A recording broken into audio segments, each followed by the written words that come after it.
Hola, buenas noches. Hoy en Tus Derechos con Lupa vamos a hablar de la pensión compensatoria, un tema que preocupa mucho a las parejas que están atravesando una crisis matrimonial a través de un procedimiento de separación judicial o a través de un divorcio.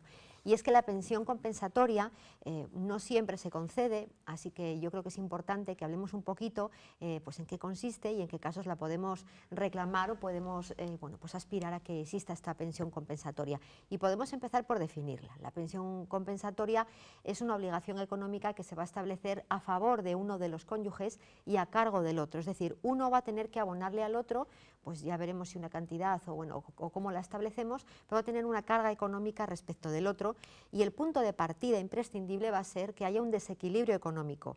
Esto quiere decir que uno de los dos miembros de la pareja, como consecuencia de la ruptura, va a pasar a tener una situación económica peor que la que tenía en el momento en el que estaba vigente el matrimonio. Conclusión, o primera conclusión de las cosas que vamos a ir mencionando hoy, es que si los dos miembros de la pareja trabajaban y tenían unos ingresos, digamos, pues similares, no hace falta ni mucho menos que sea exactamente la misma cantidad, ni siquiera que se parezca demasiado, en ese caso no va a existir un derecho a percibir una pensión compensatoria a cargo del otro. Y es muy importante, Elena, incidir en una de las cosas que estás comentando ahora, que hablábamos de un cónyuge hacia el otro sin especificar sexos, ¿no?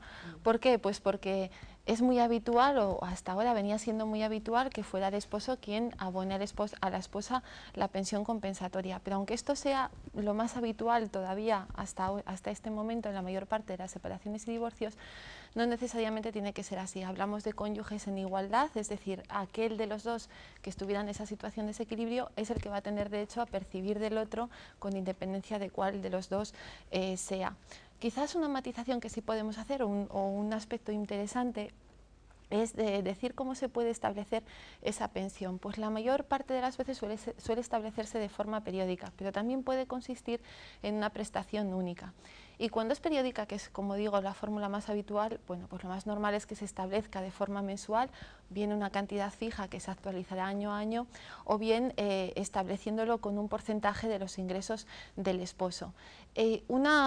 Digamos otra cuestión también interesante es, sobre todo si la fijamos de forma periódica, hasta cuándo va a tener que pagar un cónyuge al otro esa pensión compensatoria. Sí, esa es una preocupación también muy habitual, sobre todo en matrimonios en los que a lo mejor una de las partes, que suele ser la mujer, lleva toda la vida dedicándose al cuidado de los hijos, ya no está a lo mejor en una situación de poder reincorporarse al mercado de trabajo y tiene lógicamente una preocupación sobre su futuro económico.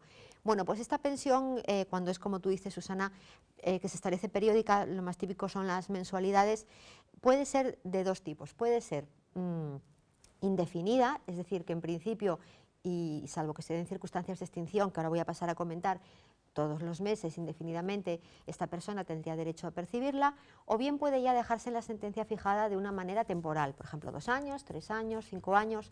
La tendencia, sobre todo mujeres y hombres jóvenes y que tienen posibilidades de trabajar, es a fijarla cada vez más temporal, cada vez menos indefinida, dejándola indefinida para casos en los que, bueno, pues son matrimonios de muy larga duración.